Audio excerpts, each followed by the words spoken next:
Competitive Pokemon, a whole new level of Pokemon battling, a calculated, complex, interesting, and once you get to understand it, quite a beautiful sight to behold. And then there's Incineroar. I have nothing against Incineroar, I actually really like it. What can I say, it's a good Pokemon for casual and competitive. But, the rest of my team, you don't really see usually in a competitive format. Listen, Vampy is quite helpful when it comes to support, also I'm very stubborn. This little guy has to be on my team, or else I'll be very sad. So, anyway, on with the video. I hope you enjoy it.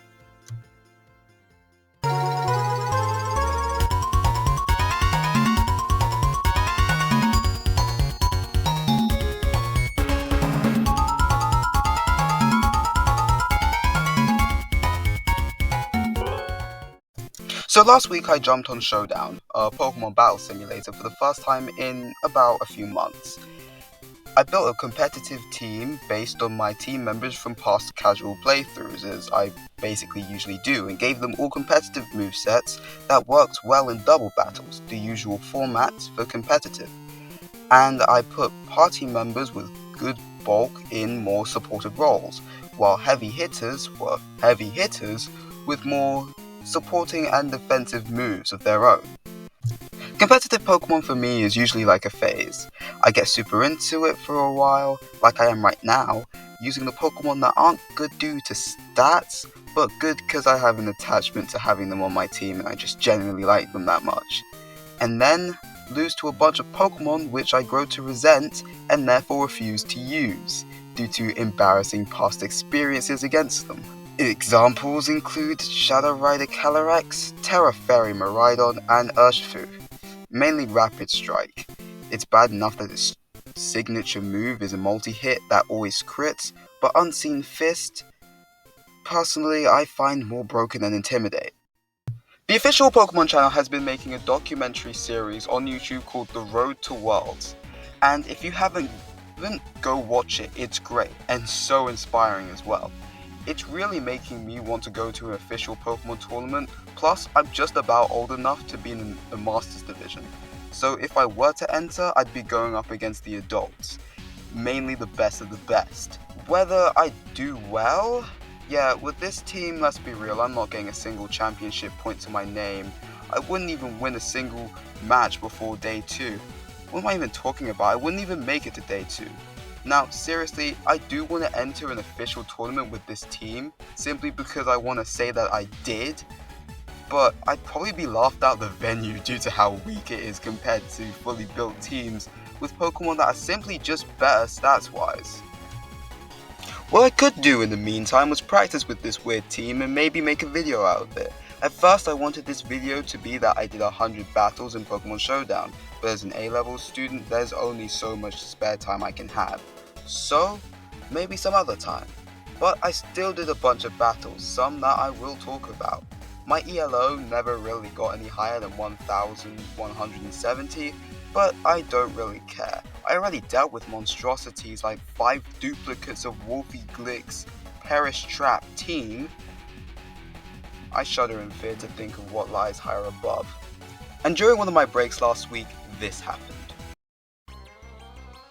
I re-watched this battle multiple times to figure out how and why I lost, and I figured out it's not because the other person was better than me, simply because I was very inexperienced. Firstly, Farigiraf was a Pokemon I don't really have that much experience against. I didn't even know its ability Armor Tail could prevent me from using priority moves, meaning the fake out was a genuine mistake. I had no idea, but I remember it now. And it also didn't help that they started trash talking my team, but I think the worst part was that I really didn't know how to deal with the Stellar type. I thought I did, but turns out Stellar Pokemon are weak to the Stellar type. Huh, never knew.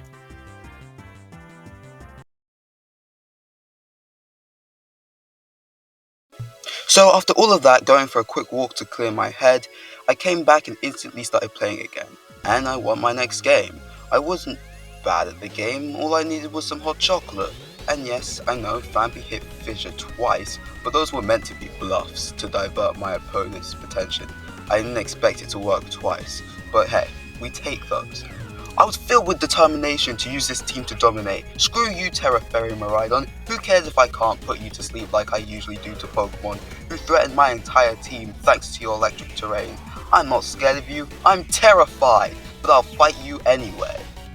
Minimize Muck? Ha! One of my most threatening Pokemon, no fissure. I've played these Game Corner games before, so I'll go all in. After all, in the words of a great PokeTuber, if it's not 100% accurate, it's 50% accurate, and I like those odds. After all of that, I had a lot more fun playing during my breaks at school, at home, and, well, sometimes in class, but only when I've done everything, like, in the lesson, so. And during class, actually, I had one of the best Pokemon battles I've ever had in my life during history. Way more interesting than the invention of the Power Loom. This game was actually so fun. It was kind of annoying at the start when the other opponent's Pokemon kind of just took out my Milotic in one shot. Using the sun to charge a Solar Beam on one turn is actually pretty smart. But my Rayquaza came in quickly to just neutralize that using its airlock ability, and went straight into Flutter Mane after my opponent switched out their Koraidon. The Sash got, saved it, but Snarl took it out, so we're good. And then the Koraidon came back, but then I decided to capitalize off I thought I was capitalizing off of it, until I realized that the Venusaur's still kind of a threat, so I decided to fake it out instead. But I feel like I should have Temper Flared it maybe, but the Charizard knew Scorching Sand, something I really didn't expect. But I kept on going with Snarls to lower the special attack because most of their team was special attacking Pokemon, so Intimidate wasn't going to be that helpful. And then my Incineroar went, so that was annoying, but that meant my last two Pokemon were both asleep. But Chris came in clutch and woke up on time, and even got a burn on Koraidon, which is amazing. And King woke up the next turn, went for the Protect, saving us from Outrage, oh my god. And Chris also tanks a Solar Beam, which is amazing. Sets up another Tailwind, Koraidon's still dying from that burn, and the Dragon Ascent takes it out. Now it's just 2v2. And we keep going for the Snarls because that Venusaur is really annoying, and it still puts us back to sleep. So basically, it's Chris versus Venusaur and Charizard. It's basically a 2v1 until King wakes up. Chris goes for the Scald, and it's all we can do right now is chip away. The Heat Wave is doing a lot, but we haven't Terastallized yet. We haven't used our Terastal, and well, it's amazing that King's still alive. Venusaur dies to his own Life Orb, and I decide to protect this turn whilst the Charizard takes out my Rayquaza. And then, might as well Terastallize, and the Heat Wave misses, and I go for the Scald. It's not enough, but the burn takes it out.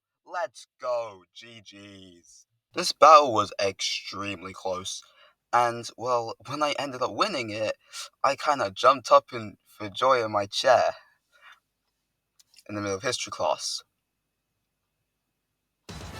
Now everyone knew I played Pokemon. This story kind of all comes to a head when I get a notification saying I'm banned from talking in chat because someone else on my school's public IP decided to say this in their own game. I didn't even know there were other people in my school who actually played Pokemon.